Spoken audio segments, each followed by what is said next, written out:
Let me take you through a gym trainer who claims that he was handed over a rod to carry out the vandalism. He's been arrested. This is what he said to the media. Listen in. আমি just normally এমনি মিছিলে গেছিলাম, কিন্তু ওখানে গিয়ে just যখন সবাই করছে ইমোশনালি আমি ওখানে ভাঙচুরটা করেছি, কিন্তু এটা আমার সত্যি অপরাধ হয়েছে, ভুল হয়েছে, কিন্তু কোনো প্ররোচনা ছিল না স্যার, কোনো কিচ্ছু ছিল না। আমি নিজে থেকে গেছিলাম। নিজের থেকে কি তুমি তো ডক্টর নও? না, আমি সবাই যাচ্ছিল বলে আমি গেছিলাম। কারা যাচ্ছিল সাথে?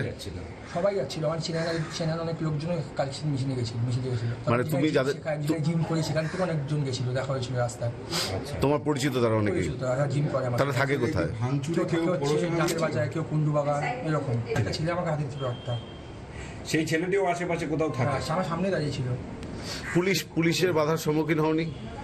হ্যাঁ, লাস্টের দিকে হওয়াটা চলে এসেছিল সবাই। কতজন গেছিল এখানে? আমি গেছিলাম, একা গেছিলাম। এখান থেকে একা গেছিলে তুমি? তা তুমি হঠাৎ করে একা গেলে কেন? এখানে কে বললো তোমাকে যেতে? ওখানে জিম থেকে একটা মিছিল হওয়ার কথা চলছিল, কার্বন ফিটনেস থেকে।